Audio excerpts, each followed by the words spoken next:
Hi, this is Dr. Perry Carpenter. I'd like to thank you for taking the time to join me on today's video. Today's video is all about a condition known as Tarsal Tunnel Syndrome.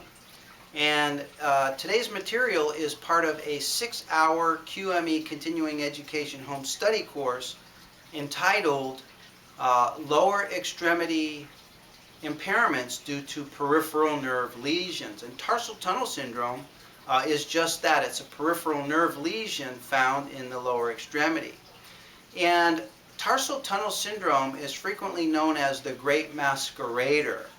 And the reason it's called that is because the signs and symptoms associated with Tarsal Tunnel Syndrome can commonly be confused with other conditions. And so Tarsal Tunnel Syndrome itself ends up being under-examined, under-evaluated, and many times underdiagnosed. Specifically, being confused with the more common condition of plantar fasciitis. And Tarsal Tunnel Syndrome and plantar fasciitis have many symptoms in common, and we'll go through some of the distinctions that separate plantar fasciitis from Tarsal Tunnel Syndrome here as we go along.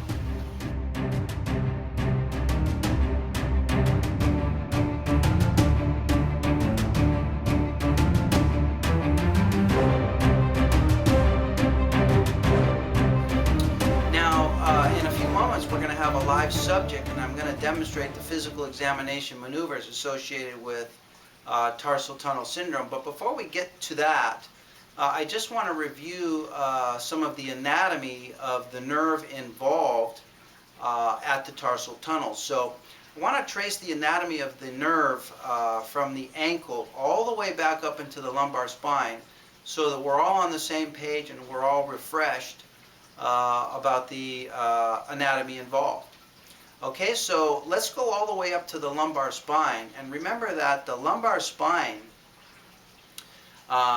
gives off nerve roots, and those nerve roots immediately after they come off of the spinal cord they divide, and they divide into dorsal primary rami and anterior primary rami. And the dorsal primary rami, they go on to innervate the lumbar paraspinal muscles.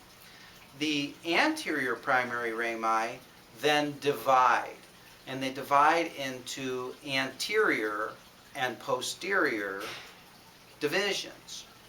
Now, the posterior divisions of L4, L5, S1, and S2 combine to form the common peroneal nerve.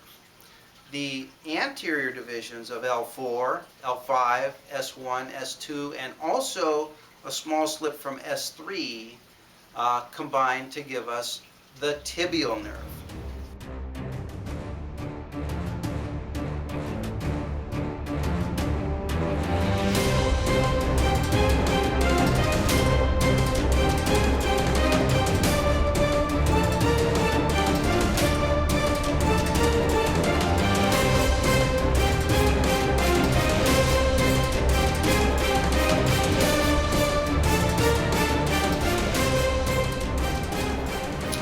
Now, the common peroneal nerve and the tibial nerve then become conjoined in the same connective tissue fascia. It's called the epineurium. So before we have a conjoined nerve, we have two separate nerves, the common peroneal nerve and the tibial nerve. Each of those are wrapped in connective tissue. We call it the epineurium. These epineuriums then become conjoined, and these two nerves become encased in the same singular connective tissue sheath, a single conjoined epineurium. Now, the epineurium, if we trace it back up into the spinal cord, becomes continuous with the dura of the spine, correct? But down outside of the spinal cord, these two separate nerves join to give us what we know as the sciatic nerve. Now, the sciatic nerve is not actually a nerve itself, it's just the encased sheath of both the tibial nerve and the common peroneal nerve. So we have this large structure that we call the sciatic nerve. So the sciatic nerve then leaves the pelvis underneath the sciatic notch, and it continues down into the back part of the leg. Now, in the posterior aspect of the leg, the tibial portion of the sciatic nerve gives off some branches to innervate 3 of the 4 hamstring muscles, and gives off a small twig to innervate the Adductor Magnus muscle. Okay, so the tibial nerve goes on to innervate the semitendinosus, the semimembranosus, and the long head of the biceps femoris, and then also gives off a small twig to innervate the Adductor Magnus in combination with the obturator nerve.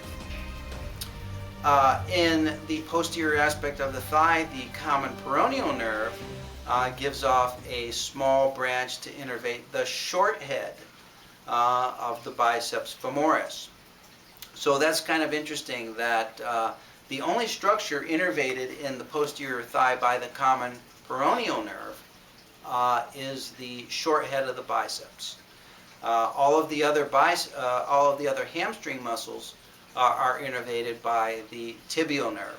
And this provides the basis for the hamstring reflexes. The medial hamstring reflexes are considered to be an S1 reflex mediated through the tibial nerve. The lateral hamstring reflex, specifically the short head of the biceps tendon reflex, is considered also to be an S1 reflex, but mediated through the common peroneal nerve. So that can have some clinical application there to distinguish a lesion with the tibial nerve from a lesion from the common peroneal nerve. Okay, so after those branches are given off to innervate the hamstring muscles, the sciatic nerve then continues down the posterior aspect of the leg, and then about 2 inches above the knee, the sciatic nerve then gives off its 2 original nerves, and the tibial nerve and the common peroneal nerve separate out from this conjoined epineurium. And the tibial nerve then passes medially behind the knee in the medial aspect of the popliteal fossa, and the common peroneal nerve passes laterally in the popliteal fossa. And sometimes you might see the nerves referred to in various textbooks or anatomy references calling the tibial nerve the medial popliteal nerve, and the common peroneal nerve is referred to as the lateral popliteal nerve, because that's how they split out as they pass through the popliteal fossa. So the common peroneal nerve splits off and goes laterally in the popliteal fossa, comes around the head of the fibula, and then goes on to innervate structures in the anterior aspect of the lower leg. So let's discard the common peroneal nerve for now and focus in on the tibial nerve. So as the tibial nerve passes through the medial aspect of the popliteal fossa, it then descends into the lower leg, and it sends off branches to the popliteus muscle, to the 2 heads of the gastrocnemius muscle, to the soleus muscle, to the tibialis posterior muscle, to the flexor hallucis longus muscle, and the flexor digitorum longus muscle. Okay?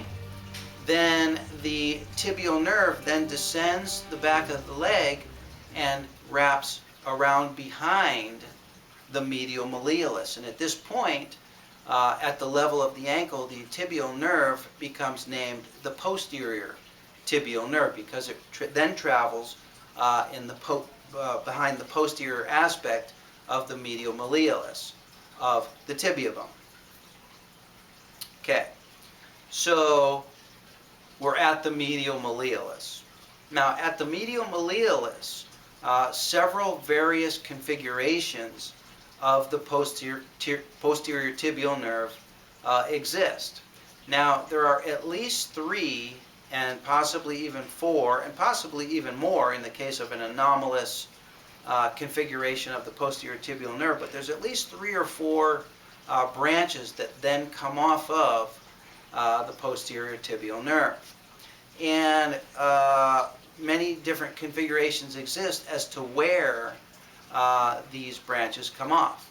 Now, typically, most anatomy references and sources will state that the first branch to come off the posterior tibial nerve is the medial calcaneal nerve. The medial calcaneal nerve.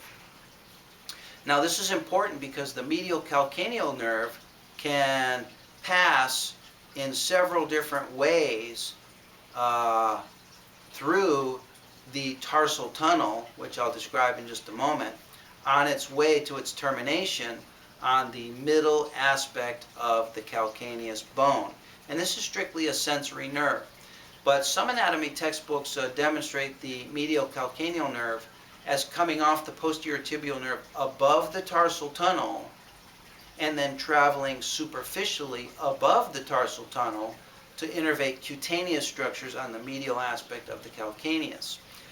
Some anatomy references indicate that this medial calcaneal nerve pierces the connective tissue forming the roof of the tarsal tunnel. Some anatomy references indicate that this nerve also passes underneath the tarsal tunnel along with the other branches of the posterior tibial nerve as well. So various anomalous configurations exist.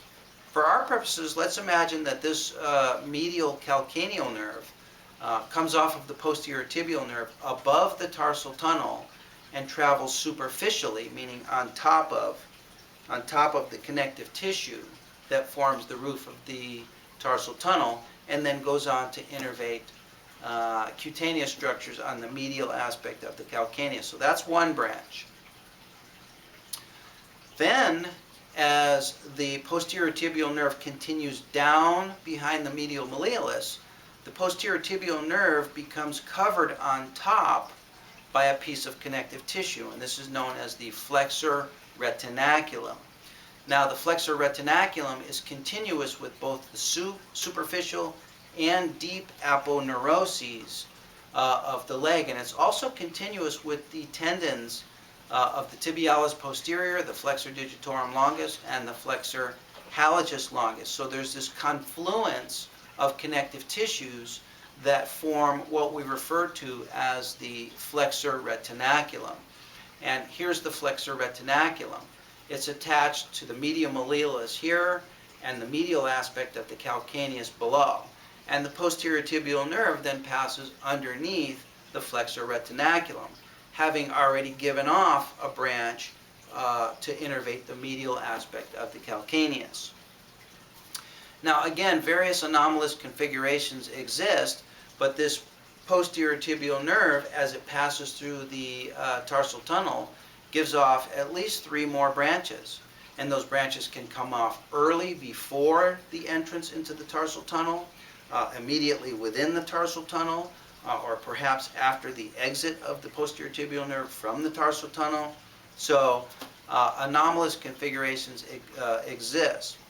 But let's just imagine that these branches come off of the posterior tibial nerve as it passes underneath the flexor retinaculum.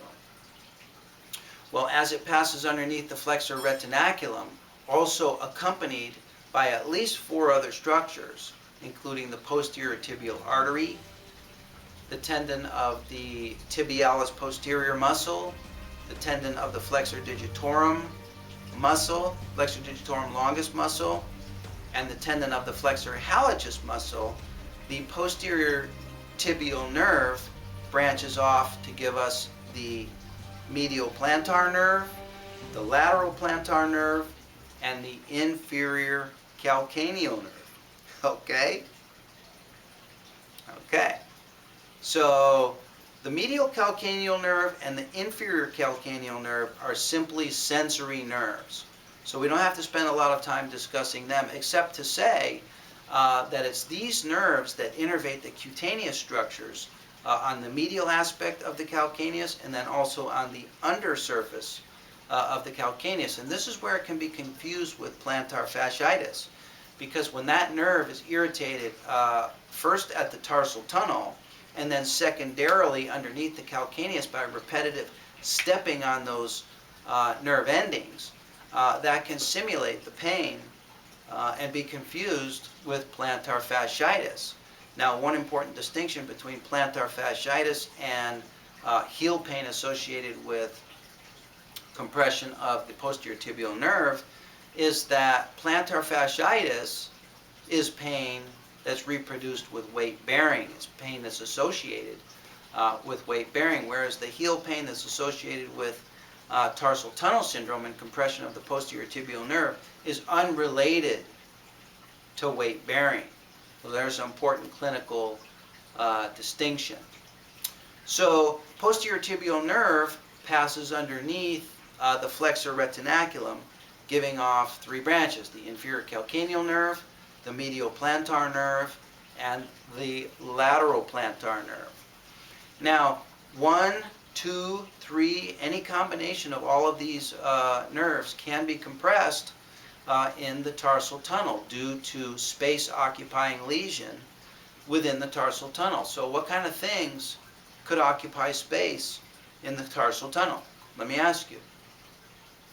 What type of structures, anomalous structures, could occupy space in the tarsal tunnel, thereby causing compression on the posterior tibial nerve?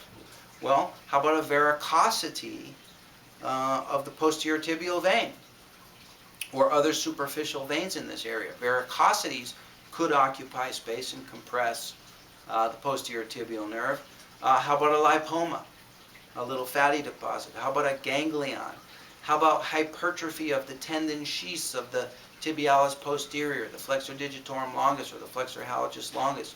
All of these things occupy space within this fibroosseous non-expansile tunnel and could cause compression on the most delicate of the structures passing through the tarsal tunnel, which is the posterior tibial nerve. So if the medial plantar nerve, for example, is compressed, we're going to see symptoms associated with that. And the medial plantar nerve is a mixed nerve. It has both sensory and motor functions. So sensory disturbances involved with dysfunction of the medial plantar nerve would involve pain or any of the paresthesiae located in the great toe, the first toe, the second toe, and one half, the medial half, of the fourth toe. In fact, the medial plantar nerve of the foot is exactly analogous to the median nerve in the hand, right? Isn't that what the median nerve innervates? The thumb, the index, the middle, and one half, the radial half of the ring finger, correct? So medial plantar nerve does the same. Same sensory distribution on the plantar surface of the foot. Now, the median nerve also has motor function, and the most testable and the most directly accessible muscle that we test to assess for the medial plantar nerve is the abductor hallucis muscle on the medial aspect of the great toe that performs abduction of the great toe. And we'll demonstrate that muscle test in just a moment.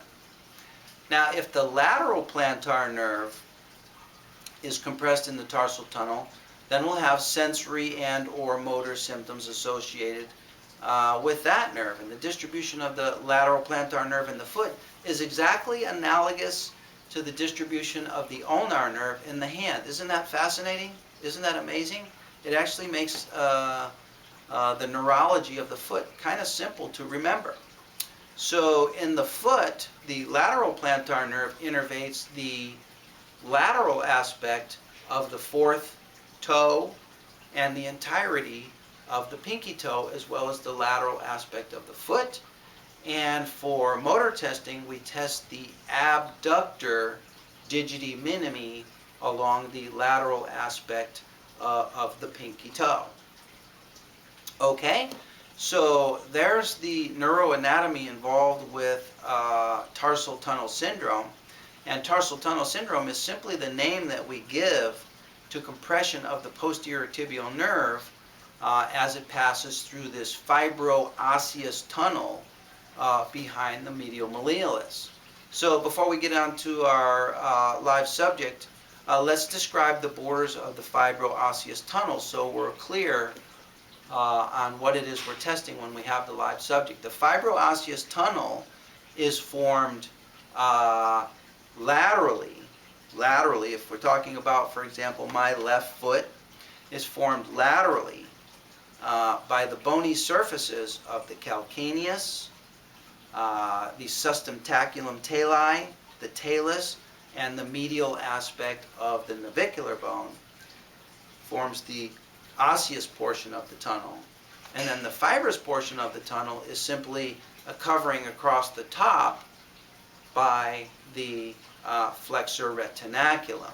And the flexor retinaculum, as we said, is continuous. It's connective tissue that's continuous with both the deep and superficial aponeuroses of the leg, and also continuous on its deep surface with the tendon sheaths of the tibialis posterior, the flexor digitorum longus muscle, and the flexor hallucis longus muscle. Okay, so that's the anatomy involved. Let's bring on our live subject now, and we'll demonstrate the physical examination involved for assessing tarsal tunnel syndrome.